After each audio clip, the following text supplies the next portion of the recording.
የክርስትናችን መሰረት ኢየሱስ ክርስቶስ እግዚአብሔር ነው ወገኖቼ። ይሄንን ካላመንን ክርስትናችን ገደል ገባ። ዳዊት ስለ እርገቱ ሲናገር እግዚአብሔር አለ በመለከት ድምፅ አረገ አለ። ስለዚህ ያረገው ኢየሱስ ክርስቶስ እግዚአብሔር ነው ወገኖቼ። ወንጌል የምንሰበከው የእግዚአብሔርን ቃል የምንሰማው ከምድራዊው ሐሳብ ወጥተን ሰማያዊውን ነገር ማሰብ እንድንችል ነው። ዓለምማ ሞላም ጎደለም አገኘንም አጣንም እንኖራታለን። ጊዜያችን ሲደርስ ተጠርተን እንሄዳለን። በሰማይ መኖሪያ ሊያዘጋጅልን እንዳረገ የተረዳ ነው ስንቶቻችን? አረገ ማለት ብቻ ባካችሁ በቂ አይደለም። ያረገው የድንግል ማርያም ልጅ ኢየሱስ ክርስቶስ ለእያንዳንዳችን በሰማይ ስፍራ ሊያዘጋጅ የሰላሙ አምላክ የሰላሙ አለቃ የሰላሙ ባለቤት ኢየሱስ ክርስቶስ የሚያድርባት በረድኤት የሚገለጥባት አማናይቷ ኢየሩሳሌም የመጀመሪያ ቤተ ክርስቲያን ናት። በኢየሩሳሌም ቆዩ ማለት በቤተ ክርስቲያን ቆዩ ማለት። ኢየሱስ ክርስቶስ በድንግል ማርያም በኩል መጥቶ ከሥጋዋ ሥጋ ከነፍሷ ነፍስ ነስቶ ተወልዶ አዳነን። ይህንን ካመንክ እሱ በእሷ በኩል መጥቶ እኛን ካዳነን እኛ በእሷ በኩል ወደ እሱ ብንሄድ ምንድነው ስህተቱ? እኛ ኦርቶዶክሳውያን በእሷ የተደረገልንን ስለምናውቅ በድንግል ማርያም ያገኘነውን ስለምናውቅ እንወዳታለን፣ እናከብራታለን፣ እናመሰግናታለን። መጽሐፍ ክብር ለሚገባው ክብር ስጡ ስላለ ክብር እንሰጣታለን።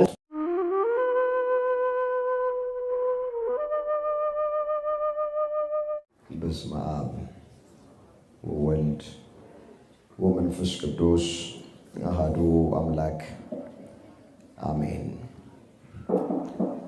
ክርስቶስ ተንሥአ እሙታን አሰሮ ለሰይጣን ሰላም ከሆነ።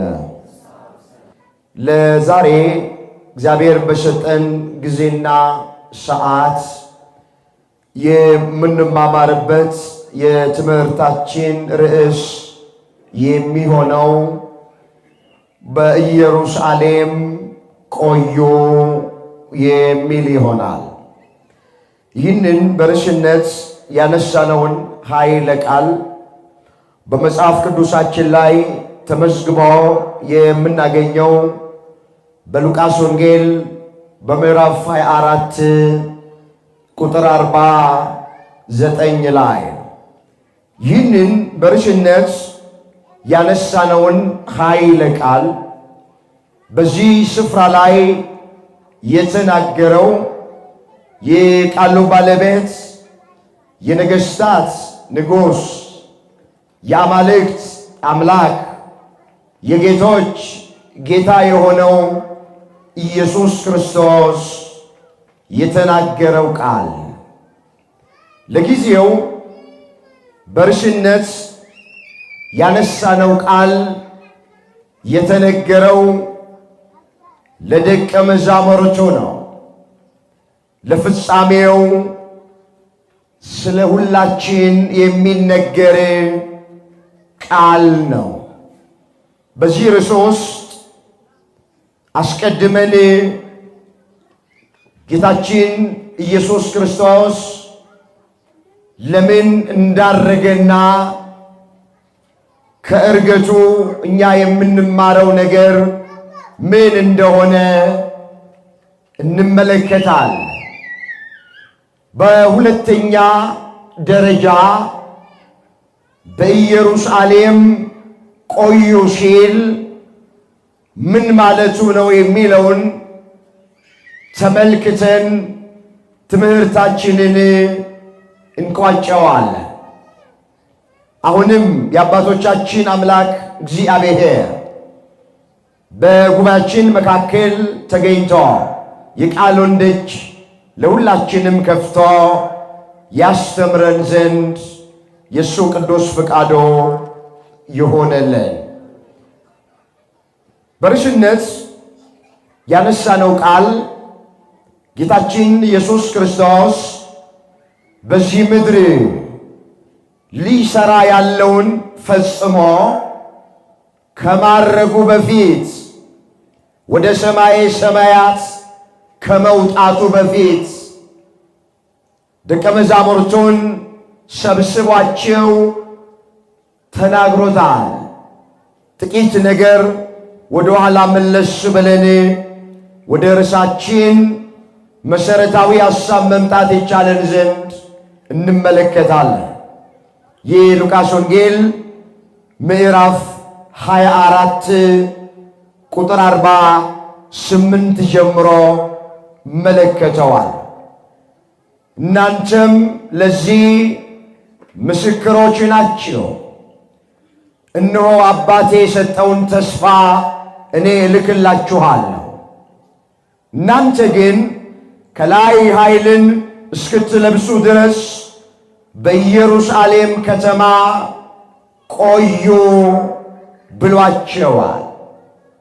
ሁላችን እንደምናውቅ ጌታችን ኢየሱስ ክርስቶስ በፈቃዱ ስለ ኃጢአተኞች ሞቶ በሦስተኛው ቀን ሞትን ድል አድርጎ መግነዝ ፍቱልኝ፣ መቃብር ክፈቱልኝ ሳይል ሙስና መቃብርን መፍረስ መበስበስን አጥፍቶ በሦስተኛው ቀን ተነስቷል። ከተነሳ በኋላ በ40ኛው ቀን ነው ጌታችን ኢየሱስ ክርስቶስ ያረገው። 40 ቀን ከደቀ መዛሙርቱ ጋር በዚህ ምድር ነበረ። እንዲህ ተብሎ እንደተጻፈ የሐዋርያት ሥራ ምዕራፍ 1 ቁጥር 3 ጀምሮ እንዲህ ተብሎ ተመዝግቧል። ከቁጥር 1 ስንጀምር እንዲህ ነው የሚለው። ቴዎፍሎስ ሆይ ኢየሱስ የመረጣቸውን ሐዋርያትን በመንፈስ ቅዱስ ካዘዛቸው በኋላ እስካረገበት ቀን ድረስ ያደረገውን ያስተምረው ዘንድ ስለጀመረው ሁሉ መጀመሪያውን ነገር ጻፍ። ደግሞ 40 ቀን እየታያቸው ስለ እግዚአብሔር መንግሥት ነገር እየነገራቸው በብዙ ማስረጃ ከሕማማቱ በኋላ ሕያው ሆኖ ለነርሱ ራሱን አሳያቸው። ከነርሱም ጋር አብሮ ሳለ ከኢየሩሳሌም እንዳይወጡ አዘዛቸው። ነገር ግን ከኔ የሰማችሁትን አብ የሰጠውን የተስፋ ቃል ጠብቁ። ዮሐንስ በውሃ አጥምቆ ነበርና እናንተ ግን ከጥቂት ቀን በኋላ በመንፈስ ቅዱስ ትጠመቃላችሁ አለ ነው። የሐዋርያት ሥራን የጻፈው ከ72ቱ አርድእት መካከል አንዱ የሆነው ወንጌላዊው ቅዱስ ሉቃስ ነው። ቅዱስ ሉቃስ ጌታችን ከተነሳ በኋላ 40 ቀን እየታያቸው ትንሣኤውን እየገለጠላቸው ስለ እግዚአብሔር መንግሥት ነገር እየነገራቸው መጽሐፈ ኪዳንን ትምህርተ ህቡዓትን እያስተማራቸው ሥርዓተ ቤተ ክርስቲያንን እያሳያቸው ከትንሣኤው በኋላ 40 ቀን ጌታችን ኢየሱስ ክርስቶስ በዚህ ምድር ላይ ቆይቷል። ስንት ቀን አልኳችሁ? ሁላችሁ ተናገሩ። ስንት ቀን አልኳችሁ? 40 ቀን ቆይቷል። በ40ኛው ቀን አዎ በመላእክት ምስጋና፣ በመላእክት ይባቤ፣ በሐዋርያት ምስጋና ወደ ሰማየ ሰማያት አርጓል እንዲህ ተብሎ እንደተጻፈ እንመለስ ወደ ርዕሳችን ጋራ የሉቃስ ወንጌል ምዕራፍ 24 ቁጥር 50 ጀምሮ እንደዚህ ይላል። እስከ ቢታንያም አወጣቸው ይላል። እጆቹንም አንስቶ ባረካቸው። እጆቹን አንስቶ ምን አረጋቸው? ባረካቸው። ዛሬ አባቶቻችን ካህናት በቅዳሴው መካከል በቅዳሴው መጨረሻ ላይ እጆቻቸውን አንስተው የሚባርኩን ጌታችን ኢየሱስ ክርስቶስ ባረገ ቀን አዎ ደቀ መዛሙርቱን እጆቹን አንስቶ ስለባረከ እሱን አብነት እሱን ምሳሌ እሱን አርያ አድርገው አባቶቻችን ካህናት እጆቻቸውን አንስተው እግዚአብሔር ይባርካችሁ እያሉ ይባርኩናል። አዎ እጆቹን አንስቶ ባረካቸው። ከዲቁና አንስቶ እስከ ፓትርያርክነት ያለውን ስልጣንን ሰጣቸው። ሲባርካቸውም ከነርሱ ተለየ፣ ወደ ሰማይም አረገ። እነርሱም ሰገዱለትና በብዙ ደስታ ወደ ኢየሩሳሌም ተመለሱ ነው የሚለው መጽሐፍ። እንግዲህ ዛሬ ጌታችን መድኃኒታችን ኢየሱስ ክርስቶስ ያረገበትን ቀን በቤተ ክርስቲያናችን እያሰብን ነው ያለ፣ እያከበርን ነው ያለ። እሱ በሚያርግበት ጊዜ ደቀ መዛሙርቱ ትኩር ብለው ይመለከቱት ነበር ይላል። ይህ ሐዋርያት ሥራ ምዕራፍ 1 ቁጥር 9 ላይ የተመዘገበ ቃል እንደዚህ ይላል። ይህንንም ከተናገረ በኋላ እነርሱ እያዩት ከፍ ከፍ አለ፣ ደመናም ከዓይናቸው ሰውራ ተቀበለችው ይላል። ይሄ ደመና የሚለው የባህሪ ክብሩን ነው። የደብረ ታቦር ደመና አሁን በዚህ ስፍራ ባረገ ጊዜ የነበረው የታየው ደመና የጌታችን የመድኃኒታችን የኢየሱስ ክርስቶስ የባህሪ ክብሩ ምሳሌ ነው። ደመና ከዓይናቸው ሰውራ ተቀበለችው ነው የሚለው። እርሱም ሲሄድ ወደ ሰማይ ትኩር ብለው ሲመለከቱ ሳሉ እነሆ ነጫጭ ልብስ የለበሱ ሁለት ሰዎች ባጠገባቸው ቆመው ነበረ ይላል። ደግሞም የገሊላ ሰዎች ሆይ ወደ ሰማይ እየተመለከታችሁ ስለምን ቆማችኋል? ይህ ከእናንተ ወደ ሰማይ የወጣው ኢየሱስ ወደ ሰማይ ሲሄድ እንዳያችሁት እንዲሁ ይመጣል አሏቸው ነው። እነዚህ ነጫጭ ልብስ የለበሱ ሁለት ሰዎች ቅዱሳን መላእክት ናቸው። በሰው አምሳል ስለተገለጡ ጸሐፊው ሁለት ሰዎች ባጠገባቸው ቆመው ነበር ብሎ ተናገረ። ቅዱሳን መላእክት ጌታችን ባረገበት ስፍራ አሉ። ልደቱ ጋር ቅዱሳን መላእክት አሉ። በስደቱ ጊዜ ቅዱሳን መላእክት አሉ። በማስተማር ወራት ቅዱሳን መላእክት አሉ። በገዳመ ቆሮንቶስ 40 መዓልት 40 ሌሊት አዎ በሚጾምበት ጊዜ የሚያበረታው መልአክ ታየው ይላል። ቅዱሳን መላእክት በዚያም ነበሩ። ጌታችን ኢየሱስ ክርስቶስ ወገኖቼ ለቤዛ ዓለም በመስቀል ላይ በተሰቀለ ጊዜ ቅዱሳን መላእክት በዛ ነበሩ። ሞትን ድል አድርጎ በተነሳበት ዕለት ቅዱሳን መላእክት በዚያ ነበሩ። ባረገም ጊዜ አሁን ሁለት ነጫጭ ልብስ የለበሱ ሰዎች አለ ቅዱሳን መላእክትን ነው ቆመው ሐዋርያቱን እንዲህ አሏቸው፣ እናንተ የገሊላ ሰዎች ሆይ ወደ ሰማይ የተመለከታችሁ ስለምን ቆማችኋል? ይሄ ወደ ሰማይ የወጣው ኢየሱስ ክርስቶስ ወደ ሰማይ ሲሄድ እንዳያችሁት እንዲሁ ይመጣል አሏቸው። የተወጋ ጎኑን የተቸነከረ እጁን እያሳየ በክበበ ትስብእት በግርማ መለኮት ዳግም ለፍርድ ይመጣል ብለው ቅዱሳን መላእክት ለደቀ መዛሙርቱ ተናገሩ ነው።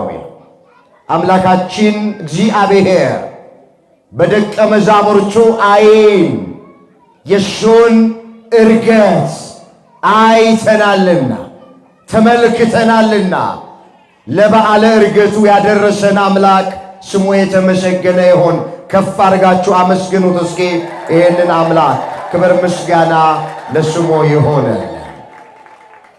እስኪ ጊዜያችንን ለመጠቀም ጌታችን ኢየሱስ ክርስቶስ ለምንድነው ያረገው የሚለውን አስቀድመን ጥቂት ነገር መጽሐፍ ቅዱስን መሰረት አድርገን እንመልከት። ወገኖቼ ያረገበት ምክንያቱ ምንድነው ብለን ስንል የመጀመሪያ ነቢያት የተናገሩት ትንቢት ይፈጸም ዘንድ አረገ። የመጀመሪያው ይሄ ሁላችን እንደምናውቅ በመጽሐፍ ቅዱስ እንደ እንግዳ ደራሽ፣ እንደ ውሃ ፈሳሽ፣ እንደ ወፍ ዘራሽ የሆነ ትምህርት የለም። በአዲስ ኪዳን የተፈጸመው የተደረገው የሆነው ነገር አስቀድሞ በብሉይ ኪዳን ነቢያት ትንቢት ተናግረውናል። መጽሐፍ እንዲህ ይላል፣ በእውነት ጌታ እግዚአብሔር ለባሪያዎቹ ለነቢያት ካልተናገረ በቀር ምንም ነገር አያደርግም ተብሎ ተጽፏል። ትንቢተ አሞጽ ምዕራፍ 3 ቁጥር 7 ላይ የተመዘገበ እግዚአብሔር ቃል በእውነት ጌታ እግዚአብሔር ለባሪያዎቹ ለነቢያት ካልተናገረ በቀር ምንም ነገር አያደርግም። አስተውሉ የእግዚአብሔር ልጆች፣ ልደቱ አስቀድሞ በነቢያት ትንቢት ተነግሮለታል። ሕፃን ተወልዶልናል፣ ወንድ ልጅ ተሰጥቶናል፣ አለቅነት በጫንቃው ላይ፣ ስሙ ድንቅ መርካር፣ ኃያል አምላክ፣ የሰላም አለቃ፣ የዘላለም አባት ተብሎ ይጠራል ብሎ ኢሳይያስ በትንቢተ ኢሳይያስ ምዕራፍ 9 ቁጥር 6 ላይ ስለ ልደቱ አስቀድሞ ትንቢት ተናግሯል። ጥምቀቱ በዮርዳኖስ እንደሆነ ነቢያት ትንቢት ተናግረዋል። ስለ ስደቱ ነቢያት ትንቢት ተናግረዋል። ስለ ሞቱ ነቢያት ትንቢት ተናግረዋል። ስለ ስቅለቱ ነቢያት ትንቢት ተናግረዋል። ወገኖቼ በጎልጎታ መቃብር ውስጥ እንደሚቀበር አስቀድመው ነቢያት ትንቢት ተናግረዋል።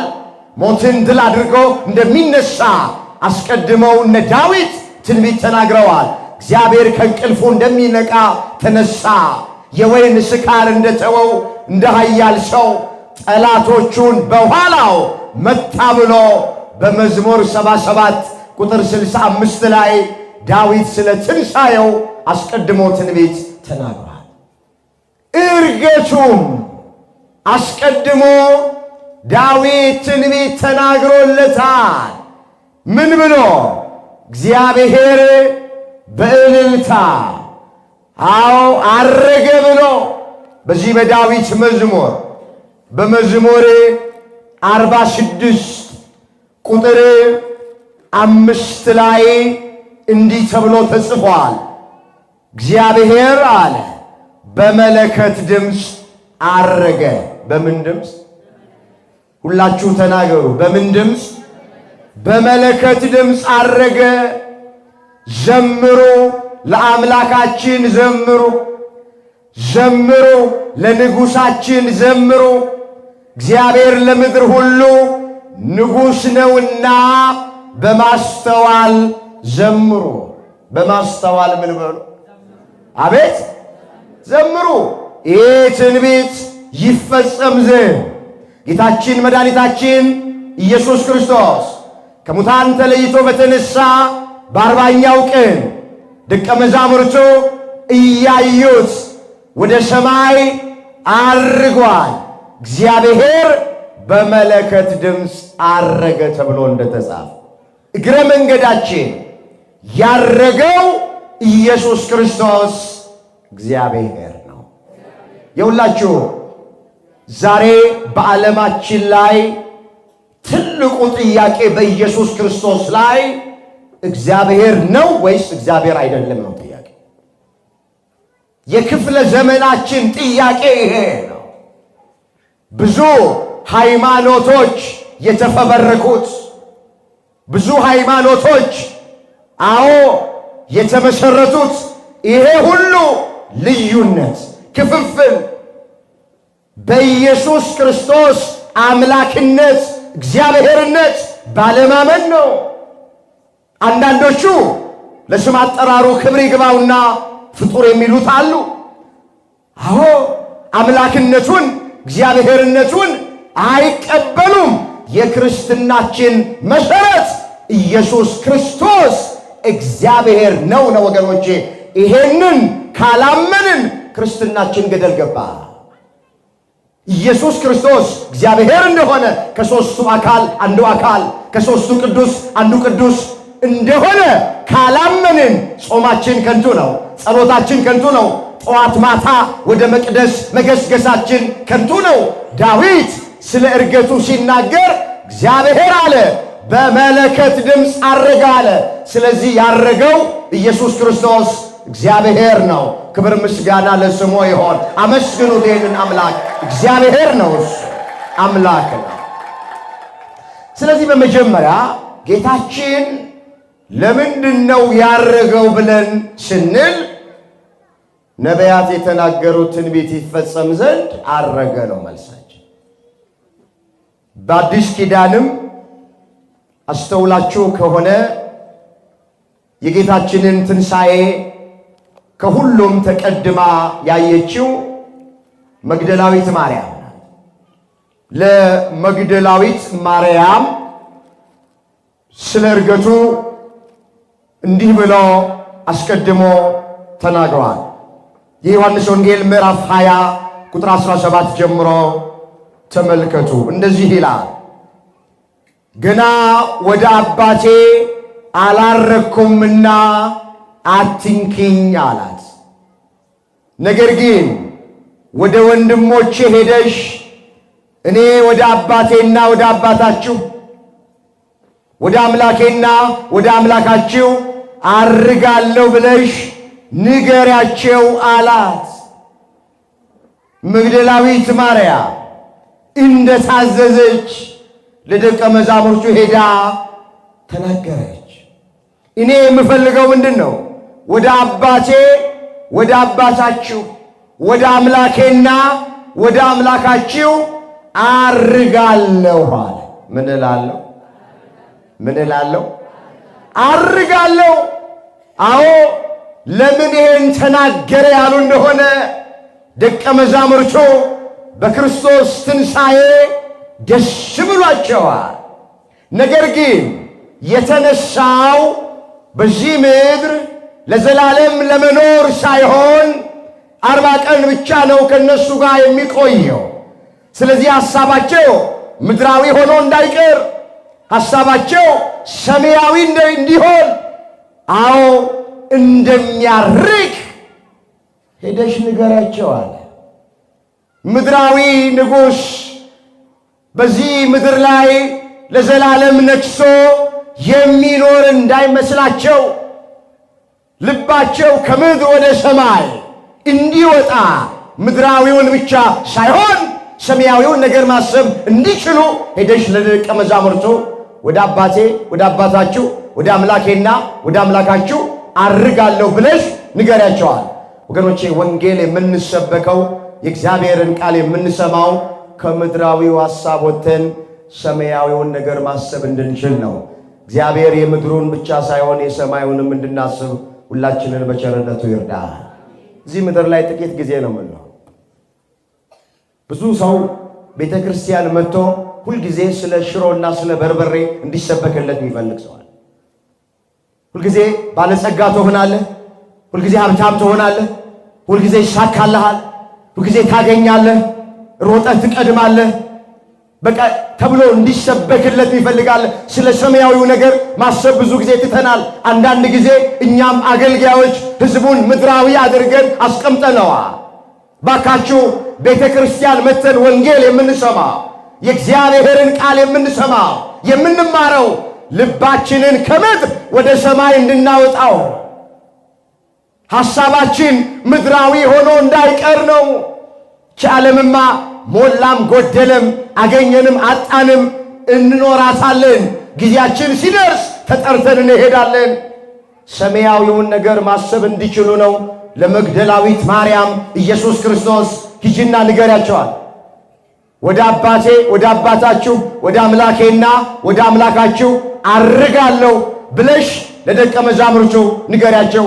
የተነሳሁት በዚህ ምድር ላይ እኔ ከነሱ ጋር ለመኖር አይደለም።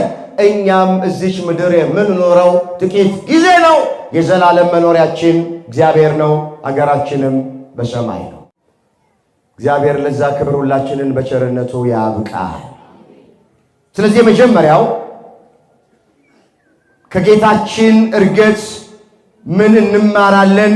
ወይም ደግሞ ጌታችን ኢየሱስ ክርስቶስ ለምንድነው ያረገው ስንል ነቢያት የተናገሩት ትንቢት ይፈጸም ዘንድ አርጓል።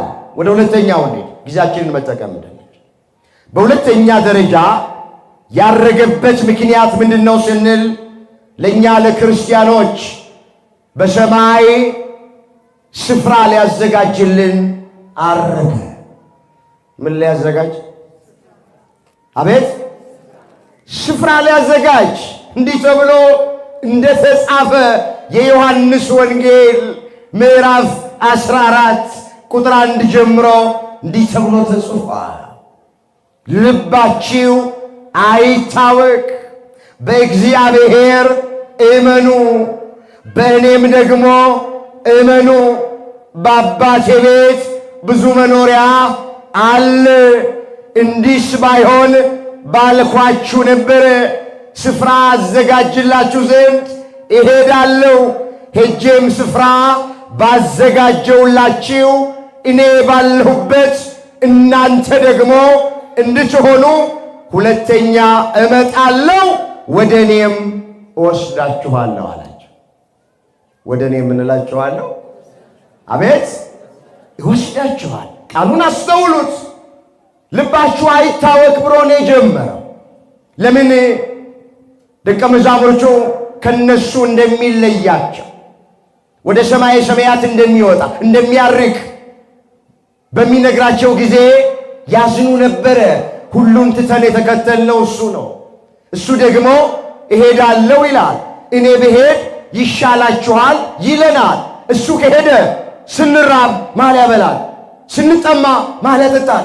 ስንታመም ማን ሊፈውሰን ነው እያሉ ልባቸው ይታወካል፣ ልባቸው ይጨነቃል፣ ልባቸው ይፈራል። የዚህን ጊዜ ለማረጋጋትና ለማጽናናት እንዲህ አለ፣ ልባችሁ አይታወክ፣ በእግዚአብሔር እመኑ፣ በእኔም ደግሞ እመኑ አላቸው። ወገኖቼ ዛሬ ልቡ የማይታወክበት ማንም ሰው የለም። ስለ ሀገራችን በምንሰማው ልባችን እየፈራ ነው፣ እየተጨነቀ ነው። ስለ ቤተ ክርስቲያናችን በምንሰማው በምናየው ልባችን እየፈራ እየተጨነቀ እየደነገጠ ነው። የብዙዎቻችን ፍርሃታችን ይለያያል እንጂ ሁላችንም ፈሪ ሆነናል በዚህ ዘመን።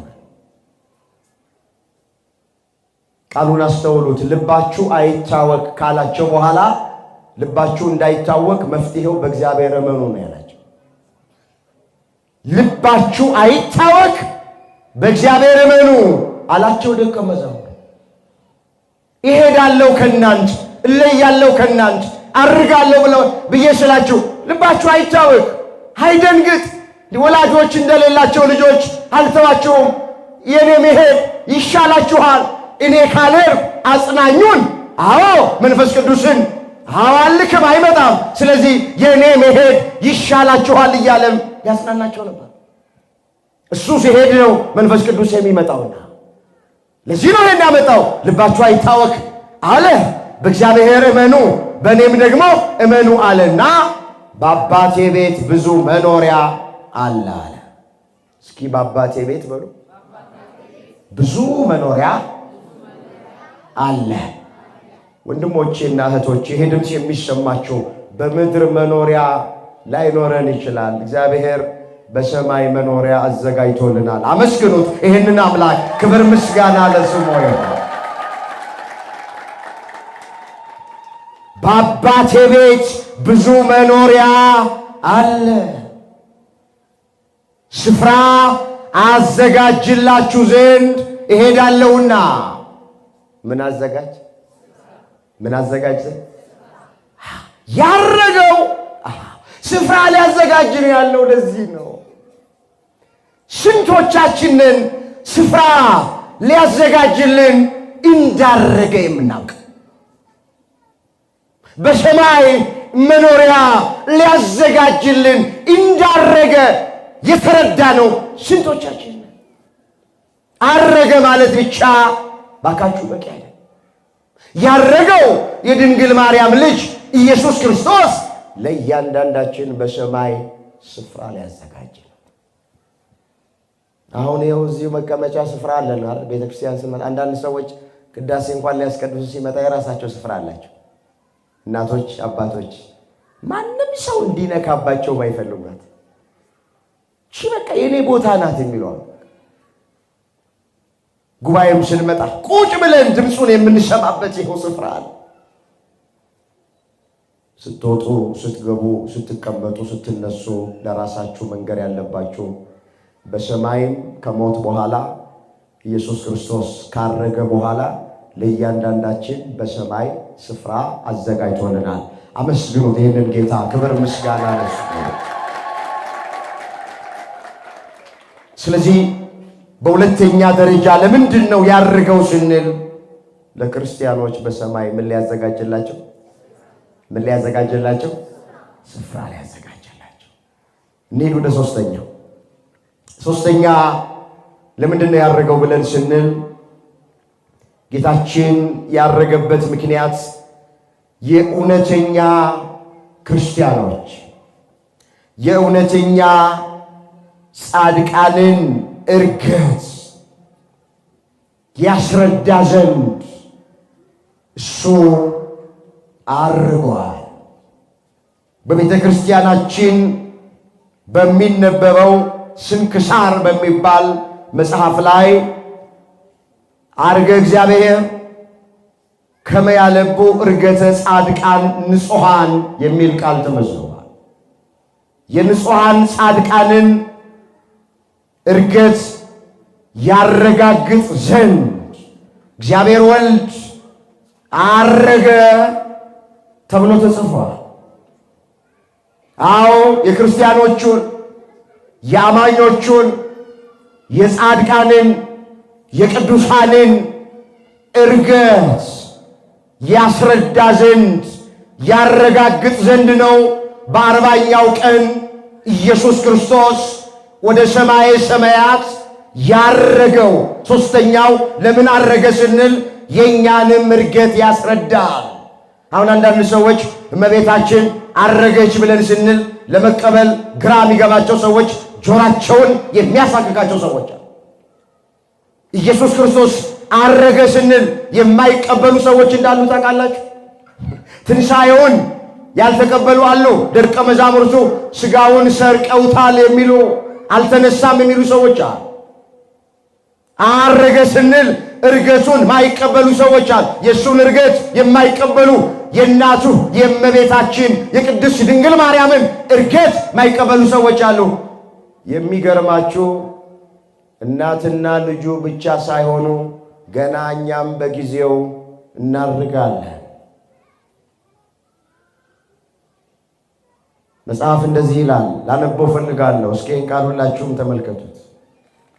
በዚህ በአንደኛ ተሰሎንቄ ምዕራፍ 4 ቁጥር 17 ላይ የተመዘገበ እግዚአብሔር ቃል እንደዚህ ነው የሚለው። ጌታ ራሱ ብሎ ይጀምራል። በትእዛዝ በመላእክት አለቃ ድምፅ በእግዚአብሔር መለከት ከሰማይ ይወርዳል። ይሄ ስለ ዳግም ምጽአቱ ቅዱስ ጳውሎስ በተሰሎንቄ ለሚገኙት ክርስቲያኖች የጻፈላቸው ነገር በሚመጣበት ጊዜ ቅዱሳን መላእክት መለከቱን ይነፋል፣ አዋጁን ያውጃል። እሱን ነው ያመጣው ጌታ ራሱ አለ። በትእዛዝ በመላእክትም አለቃ በቅዱስ ሚካኤል ማለት በእግዚአብሔር መለከት ከሰማይ ይወርዳልና አለ። በክርስቶስ የሞቱ አስቀድመው ይነሳሉ አለ። ንገሩኝ፣ በማን የሞቱ?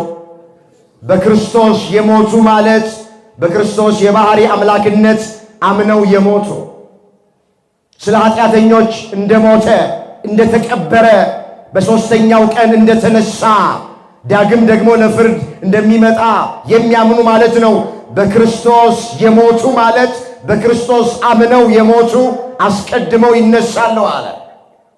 ከዚህ በኋላ እኛ ሕያዋን ሆነን የምንቀረው ጌታን በአየር ላይ ለመቀበል ከእርሱ ጋር በደመና እንነጠቃለን፣ እንዲሁ ሁልጊዜ ከጌታ ጋር እንሆናለን። ስለዚህ እርስ በርሳችሁ በዚህ ቃል ተጽናኑ ተባለ። በዚህ ቃል ምን በሉ? ተጽናኑ። እሱ ብቻ አይደለም፣ ያረገ እኛም ገና እናርጋለን። እናታችን እመቤታችን ቅድስት ድንግል ማርያምም በልጇ አስነሽነት ተነስታ አርጋለች። ስለዚህ የክርስቶስ እርገት ምን ያስተምረናል? ወይም ለምንድን ነው ያረገው ስንል የእውነተኛ የንጹሐን ጻድቃንን የአማኞች የክርስቲያኖችን እርገት ያስረዳል። ይሄ ነው ምክንያቱ። እንመለስ ወደ ርዕሳችን ጋር። በኢየሩሳሌም ቆዩ። ርዕሳችን ይሄ ነው። እስኪ ኢየሩሳሌም ማለት ምን ማለት ነው የሚለውን እንመልከት። አንድ ሁለት ነገሮችና ትምህርታችንን እንጠቅልለው። በዚሁ በሉቃስ ወንጌል ምዕራፍ 24 ላይ እንመለስ ወደ ርዕሳችን ጋር ቁጥር 53 ጀምሮ እመለከተዋል። ደቀ መዛሙርቱን ጌታችን ኢየሱስ ክርስቶስ ባረገ ጊዜ በኢየሩሳሌም ከተማ ቆዩ ሲላቸው፣ አሁን አንዳንድ ሰዎች ምን ይላሉ? እንዴ ደቀ መዛሙርቱን እኮ የቁም እስረኛ አረጋቸው፣ ከኢየሩሳሌም ከተማ እንዳትወጡ አላቸው ይላሉ አንዳንድ ሰዎች። የማያውቁ ሰዎች አሕዛብ መጻሕፍትንና የእግዚአብሔርን ኃይል አታውቁምና ትስታላችሁ ይላል። እዛ የማቴዎስ ወንጌል ምዕራፍ 22 ቁጥር 29 ላይ አንዳንድ ሰዎች መጻሕፍትንና የእግዚአብሔርን ኃይል ባለማወቅ እየሳቱ ነው። በኢየሩሳሌም ቆዩ ሲል የቁም እስረኛ አድርጓቸው አይደለም። ባካችሁ ታውቃላችሁ፣ የቁም እስረኛ ማለት ከሀገር መውጣት ያልተፈቀደለት፣ ሀገር ውስጥ መንቀሳቀስ ይችላል። ከቤት ወደ ስራ፣ ከስራ ወደ ቤት መሄድ ይችላል። ግን ከሀገር መውጣት አይችልም። ወይ በፖለቲካ ጉዳይ ይሆናል፣ ወይ በወንጀል ተጠርጥሮ ይሆናል የቁም እስረኛ የሚባለዋል። አንዳንድ ሰዎች አሁን በኢየሩሳሌም ከተማ ቆየው የሚለውን ቃል ሲያነቡት ደቀ መዛሙርቱን የቁም እስረኛ ያደረጋቸው ኢየሱስ ክርስቶስ የሚሉ ሰዎች ባለማወቅ ማለት። እግዚአብሔር ልብ ይስጣቸው። ኢየሩሳሌም የተባለች ወገኖቼ ቤተ ክርስቲያን ናት፣ ቤተ መቅደስ ነው። በኢየሩሳሌም የተመሰለው በኢየሩሳሌም ቆዩ ሲል በቤተ መቅደስ ቆዩ ማለት። እዚሁ አሁን ያነሳነው ምዕራፍና ቁጥር ላይ ኢየሩሳሌም የተባለች ቤተ መቅደስ እንደሆነች ይፈታዋል። የሉቃስ ወንጌል ምዕራፍ 24 ቁጥር 53 እንደዚህ ይላል። ሲባርካቸውም ከነርሱ ተለየ አለና ወደ ሰማይም አረገ።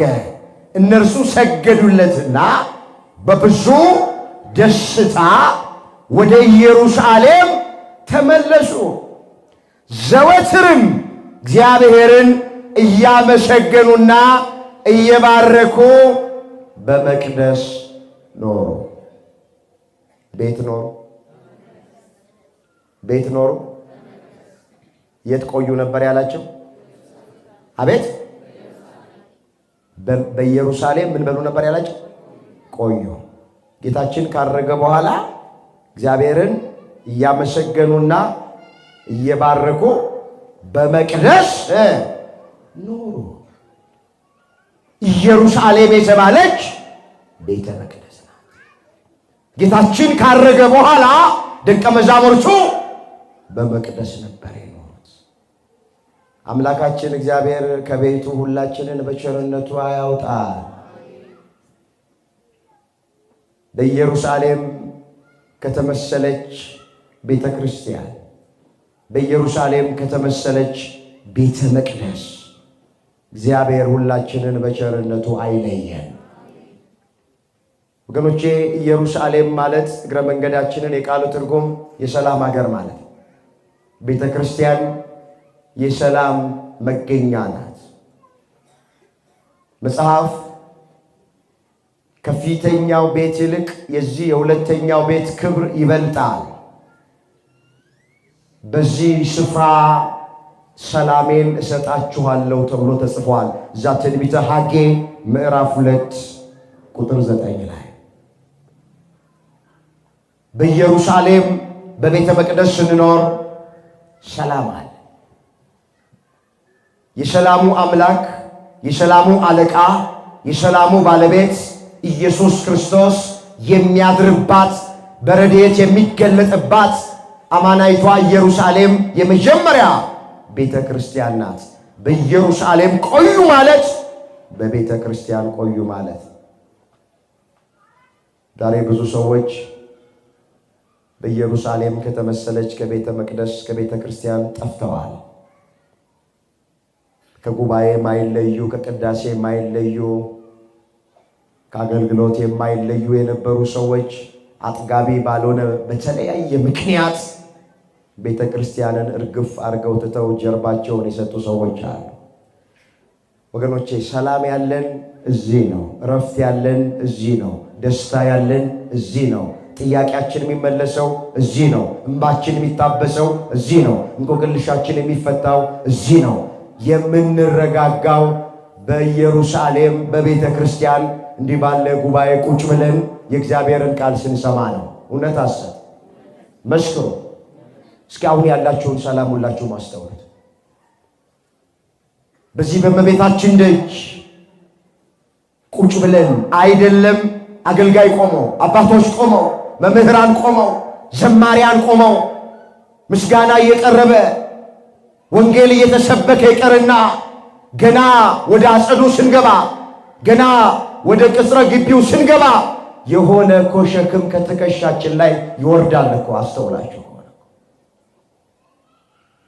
ሰላም ይሰማናል፣ እረፍት ይሰማናል፣ እርጋታ ይሰማናል። አንዳንድ ሰዎች ከሩቅ ይመጣሉ እዚህ ስፍራ።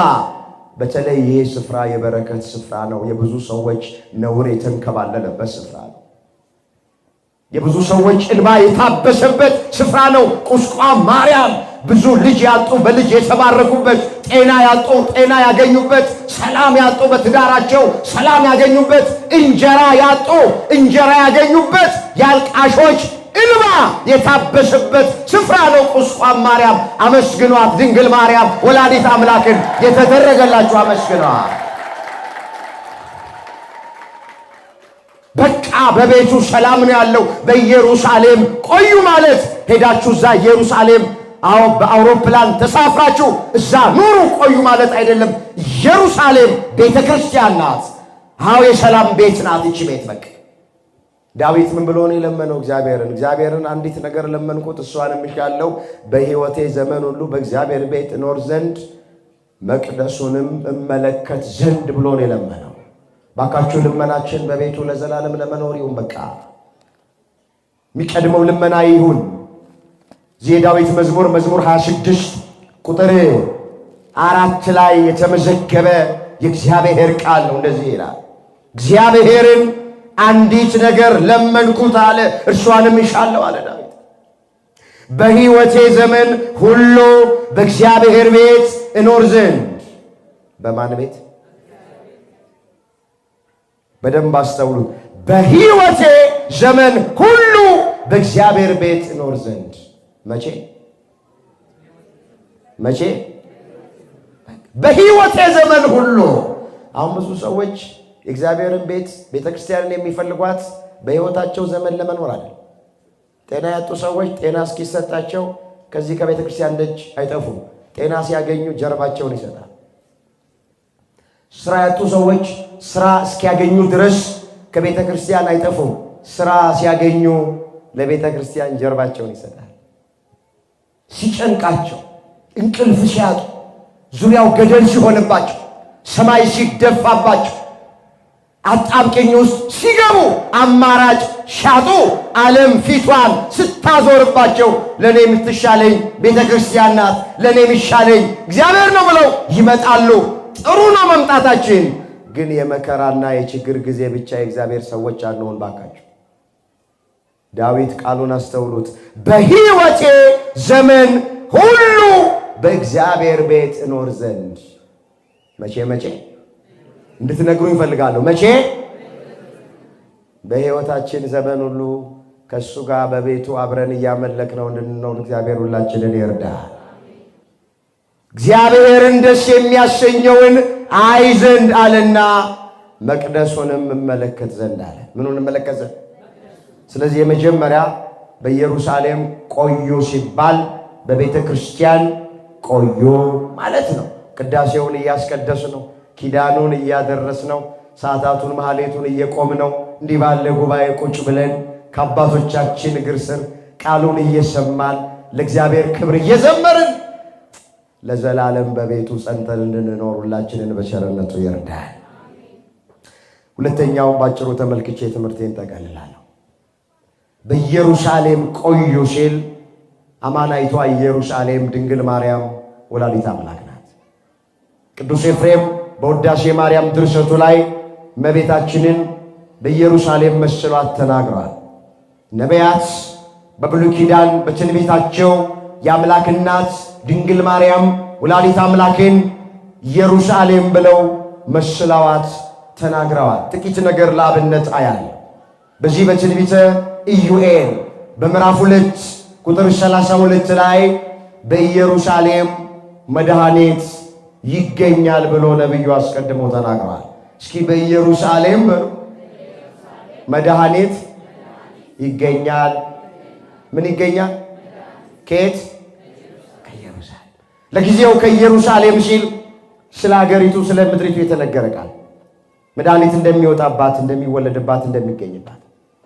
ግን አማናይቷ ኢየሩሳሌም 9 ወር ከ5 ቀን መድኃኒቱን በማህፀኗ የጸነሰች ጡቶቿን አጥብታ ያሳደገች በክንዶቿ ያቀፈች በጀርባዋ ያዘለች አብራ የተሰደደች መድኃኒት የተባለ የዓለም መድኃኒት ኢየሱስ ክርስቶስ ወልዳ የሰጠች አማናይቷ ኢየሩሳሌማችን ድንግል ማርያም ወላዲት አምላክ ናት። ክብር ይግባት እመቤታችን። አመስግኗት፣ ከፍ አድርጋት። በኢየሩሳሌም መድኃኒት ይገኛል። ከድንግል ማርያም ከወላዲት አምላክ መድኃኒት ኢየሱስ ክርስቶስ ይገኛል። ተገኝቷል፣ ተወልዷል። ትዝ ይላችኋል በሉቃስ ወንጌል ምዕራፍ 2 ቁጥር 11 ላይ የተመዘገበው ቃል ጌታችን ኢየሱስ ክርስቶስ በተወለደበት ሌሊት የሆነው ነገር መንጋቸውን በሌሊት ይጠብቁ ለነበሩት ለቤተልሔም እረኞች ቅዱስ ገብርኤል ተገልጦላቸው እንዲህ አለ፣ አትፍሩ አለ። ዛሬ በዳዊት ከተማ መድኃኒት እርሱ ጌታ የሆነ ተወልዶላችኋል ነው ያለው። የተወለደው መድኃኒት ነው። የሥጋ ብቻ አይደለም፣ የነፍስም መድኃኒት ነው። የነፍስ ብቻ አይደለም፣ የተወለደው መድኃኒት ኢየሱስ ክርስቶስ የሥጋም መድኃኒት ነው። የዓለም ሁሉ መድኃኒት ነው። መድኃኒቱን ያስገኘች አማናይቷ ኢየሩሳሌም ድንግል ማርያም ወላዲት አምላክ ናት። በኢየሩሳሌም ቆዩ ማለት በድንግል ማርያም ቃል ኪዳን ቆዩ ማለት ነው። በሷ እንድንቆይ አምላካችን እግዚአብሔር ሁላችንንም ይርዳል። አሁን አንዳንድ ሰዎች ይሄ ሲባል ስሟ ሲጠራ ጆሮአቸውን የሚያሳክካቸው ለመቀበል የሚቸግራቸው እሷ እንዴት ኢየሩሳሌም ትባላለች ብለው የሚሉ በጣም ብዙ ሰዎች አሉ። ወገኖቼ እግዚአብሔር ካልረዳ እግዚአብሔር ካላገዘ ለመቀበል ያስቸግራል። ዛሬ ዓለም የእመቤታችንን ክብር፣ የእመቤታችንን ቃል ኪዳን፣ የእመቤታችንን የአምላክ እናትነት፣ በእግዚአብሔር ፊት ያላትን ጸጋ፣ በእግዚአብሔር ፊት ያላትን ሞገስ፣ ተቀባይነት ብዙዎቹ ለመቀበል ይቸገራል። መሰበክ ያለበት ስለ ጌታ ብቻ ነው። ምስጋና ለጌታ ብቻ ነው። ድንግል ማርያምን ማመስገን የጌታን ምስጋና መቀናቀን ነው ብለው በድፍረት የሚናገሩ እኛ ኦርቶዶክሳውያን በሷ የተደረገልንን ስለምናውቅ እመቤታችንን እንወዳለን፣ እናከብራታለን። ያዳነን ኢየሱስ ክርስቶስ ነው። ሞቶ ሕይወቱን የሰጠን እሱ ነው። እርቃኑን ሆኖ ጸጋውን ያለበሰን እሱ ነው። ተዋርዶ ያከበረን እሱ ነው። ድሃ ሆኖ ባለጸጋ ያደረገን ልጇ ኢየሱስ ክርስቶስ ነው። ይሄንን ጠንቅቃ ቤተክርስቲያን ታውቃለች። ያዳናት ማን እንደሆነ ቤተክርስቲያን ታውቃለች። ሕይወት የሰጠን ማን እንደሆነ ጠንቅቀን እናውቃል። ግን የድህነታችን ምክንያት አማናይቷ ኢየሩሳሌማችን ድንግል ማርያም ወላዲት አምላክ ናት። እስኪ አንድ ጥያቄ ልጠይቃችሁ። ኢየሱስ ክርስቶስ እኛን ሲያድነን በማን በኩል መጥቶ ነው ያዳነን? መስክሩ እንጂ። በእመቤታችን በኩል አይደለም? እሱ በእመቤታችን በኩል መጥቶ እኛን ካዳነን እኛ በእሷ በኩል ወደ እሱ ብንሄድ ምንድን ነው ስህተቱ? ጠይቋቸው። ቢሯችሁ ውስጥ በቤታቸው ውስጥ በሃይማኖት የማይመስሉ ሰዎች ካሉ ጠይቋቸው። በጎረቤት ጥያቄ ሲያነሱባችሁ ጠይቋቸው። ኢየሱስ ክርስቶስ በድንግል ማርያም በኩል መጥቶ ከሥጋዋ ሥጋ ከነፍሷ ነፍስ ነስቶ ተወልዶ አዳነን። ይህንን ካመንክ እሱ በእሷ በኩል መጥቶ እኛን ካዳነን እኛ በእሷ በኩል ወደ እሱ ብንሄድ ምንድን ነው ስህተቱ? ከመጽሐፍ ቅዱስ ሐሳብ ውጪ ሆናችሁ የሚሉን የቱ ጋ ነው? ግራ ገብቷቸው ግራም ያጋቡናል። ሕዝቤ ዕውቀት ከማጣቱ የተነሳ ጠፍቷል የሚለው ይህንን ነው። ትንቢተ ሆሴዕ ምዕራፍ 4 ቁጥር 6 ላይ ብዙዎች ስለ ድንግል ማርያም ዕውቀት በማጣት ጠፍተዋል። ያኮረፏት ሰዎች አሉ። ይገርመኛል። ማርያምን ያኮረፉ ሰዎች እኮ እኛ ኦርቶዶክሳውያን በሷ የተደረገልንን ስለምናውቅ በድንግል ማርያም ያገኘነውን ስለምናውቅ እንወዳታለን፣ እናከብራታለን፣ እናመሰግናታለን። መጽሐፍ ክብር ለሚገባው ክብር ስጡ ስላለ ክብር እንሰጣታለን። እስኪ ስጧት ለድንግል ማርያም የሚገባትን ክብር። በኢየሩሳሌም ቆዩ፣ በቤተ መቅደስ ቆዩ፣ በድንግል ማርያም ቃል ኪዳን ቆዩ ማለት ነው። አንድ ቃል ተናግሬ ትምህርት ያለታል። ደቀ መዛሙርቱ በኢየሩሳሌም ቆይተው ምን አገኙ ስንል ጸጋ መንፈስ ቅዱስን አግኝተዋል። እኔና እናንተም በኢየሩሳሌም በተመሰለች በቤተ ክርስቲያን ብንቆይ ብዙ ነገር ማግኘት እንችላለን። ጸጋ መንፈስ ቅዱስን መቀበል እንችላለን። በትዕግስት እንቆይ ባካችሁ፣ በተስፋ እንቆይ፣ በእምነት እንቆይ። ያልተመለሰ ነገር ያልተደረገልን ነገር ካለ ታገሱት፣ እግዚአብሔርን ጠብቁት። ይመጣል።